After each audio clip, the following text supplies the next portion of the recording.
And we're back for part 2. So we're going to talk about skin fold. So this is our second example of a measurement technique for body fat percentage. The first one was the BIA, or the bioelectrical impedance. Now we're talking about skin fold. Now I know you guys think I'm old, but skin fold, I know it's not as sexy as the BIA unit where you step on a scale and it spits out a number. I know it's not as accurate as the bod pod. But the bod pod costs $10,000, and the BIA unit can be very inaccurate at times. So there's nothing wrong with learning the skin fold technique, because skin fold calipers are cheap. You can get a cheap skin fold caliper for $12. And once you learn how to do it properly, it can be more accurate than the BIA. But of course, one of the cons of the skin fold is that it's more difficult to do properly. Okay? So I don't want you to rule out the skin fold. I know it's not for everyone, but particularly with an athletic population, they may be less nervous to avail themselves to pinching of the fat. And because we're measuring many different sites across the body, it can give us a lot of information. All right? So read through the mechanism. As you probably know, with skin fold, we're pinching certain areas of the body. And by pinching that area and pulling the skin and the subcutaneous fat away from the body, we're able to get a direct measurement of that subcutaneous fat. Using these numbers, you're able to enter these skin fold numbers into an equation. There's different techniques for skin fold. So some skin fold equations utilize only taking skin fold at 3 sites across the body. Some equations call for 4 measurement sites. We're going to be using 7. I think that's right down in the middle. In my opinion, if you're going to bother with the skin fold at all, doing 3 or 4 sites is not enough. You might as well do at least 7. Other techniques, you can go as high as 12 measurement sites. We're going to be using 7. As I said before, pros and cons. It can give us a lot of information. We're using multiple sites across the body. If done properly, can give us more accurate data than the BIA. Cons, the last pro is that it's cheap. And the cons would be that it does have a bit of a steep learning curve. It's not hard per se, but you have to practice in order to get good enough to have accurate numbers. Other cons would be that it requires people to be pinched in areas that they may not feel comfortable being pinched at. Okay, here we go. So for the lab, and it's right in your lab book, we're going to be utilizing 7 sites to measure the skin fold. You can see those listed on the right. After you're done, you're going to take the sum of those 7 skin folds. We're going to enter the sum of those 7 skin folds into 2 equations to get our body fat percentage. I've included some pictures here of the sites that we measure, and I'm going to show you a video in a moment. These pictures are right from your lab book, and I know they're a little bit simplistic, but in my opinion, they get the job done. So you're going to have a reference. If you remember, I said at the beginning of video number 1, these are skills that you can put on your resume. I don't want you to hesitate to do so. If you work at a gym, if you're a coach, if you're applying for a 4-year school, these are things that you can say that you have the ability to do. And this could set you apart from another student, okay? So you have this visual stuff from this video and from your lab book. You're also going to be able to see me doing it in the video. The chest measurement is going to be right here, halfway between the nipple and the chest. The abdomen is 1 inch to the side of the belly button. And the thigh is halfway between the hip and the knee. For our 7 skin fold sites, in this lab, we're not doing the calf and we're not doing the pec. However, if you wanted to do the 12 site system, you could do that. Something else you could do if you had a particular athlete that wanted to know what's happening with body fat changes at a particular site. You know, if they were working on upper body strength and they wanted to really work on how they look in their upper body, you could do the chest measurement and you could do the tricep measurement, and then you could do it again, and we could just compare those numbers independent of comparing the whole body fat percentage. Other sites that are included, this is the posterior view of the body or the back.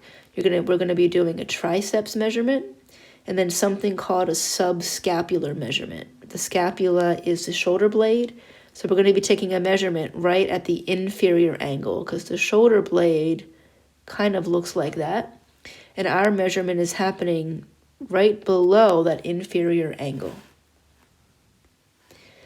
Lastly, if we can see a side view of the body, we're doing a mid-axillary pinch. In the video, you're going to see we're going to have the person feel down their sternum or breastbone to the point where the sternum ends. At the end of the sternum is something called the xiphoid process. This is what you feel if you know CPR. You want to feel for the xiphoid process and then come up and do your compressions here so you're not going to be breaking off the xiphoid process and puncturing a lung. But the idea is for this measurement, we feel down the sternum or the breastbone to the xiphoid process, and then we come across, and that's where we're going to take our skin fold pinch from. And we also have one called the suprailiac, sometimes jokingly called the spare tire. We're going to find the front pelvis part and come up and over. All right, let's go back here and let's go to the video. Pull this up again. Here we go. Excuse me. Here's the chest, halfway between the nipple and the shoulder, diagonal fold. This is going to be the mid-axillary. Find that xiphoid process, come to the side. This is going to be a vertical fold. I'm going to pause it for a moment because I want to point out a couple things. Notice that the person doing the skin fold is going to pinch with their index and middle finger and thumb. When you pinch, you really want to pull the skin and fat away from the body. So in this view, I've actually shown if you pull that skin and fat away, it will separate a little bit so that when you put the calipers in there, the calipers rest in that little divot between the skin and fat I pulled away and the rest of the body. One other point to notice is that you don't put the skin fold caliper right on your fingers. You do your pinch, pull it away from the body, and then you put your skin folds just below your fingers. Lastly, you want to hold your pinch while you look at the measurement. And then when you've taken your measurement, you get the number, press to release the skin fold and pull the skin fold calipers away. And then release your fingers.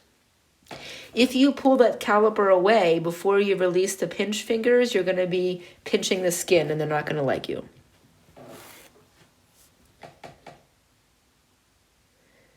This is the triceps, halfway between the shoulder and the elbow, and it's a vertical fold. This is a good view of how she's holding the calipers below her skin.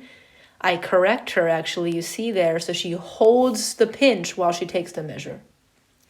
Suprailiac or the spare tire, find the front point of the pelvis, come up and over.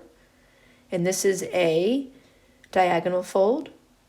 Abdomen, come an inch or two to the side of the belly button, horizontal fold. This is not one of my favorites. This is the subscapular. Find the inferior angle of the scapula, and it's a diagonal fold right below that. Most of these skin fold sites, I know it might seem weird, but particularly that subscapular one, you might not think that that's an area where it'd be easy to pinch the fat, but they chose these areas for a reason. So if you find the right spot right below the inferior angle of the scapula or shoulder blade, you will see that it is very much an area where the skin separates where the fat separates easily from the skin. The thigh tends to be the hardest one because it's the hardest to separate, but halfway between the hip and the knee. And you'll see in the thigh, I've put a book on the floor, and then I've put the subject's heel on top of the book, and then their toe rests on the floor. This is done so that the subject puts all their weight on the other foot. So in this picture, all of the subject's weight is on their left foot. And what that means is the right foot being tested is relaxed. As I said, this is the hardest one to separate the skin and fat from the muscle. Usually if done correctly, this hurts a little bit, but don't be shy, my friends. All right, we're going to come back to the NIR device in a moment.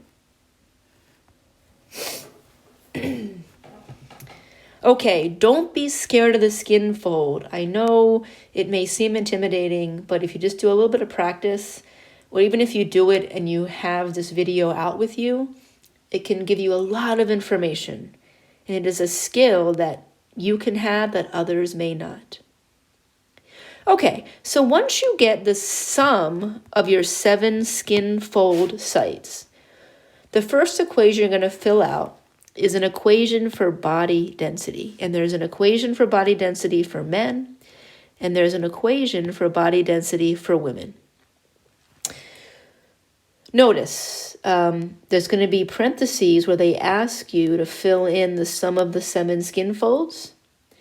Then this one has the sum of the 7 skin folds, and then you square it. So pay attention. And then our last thing has you put in your age.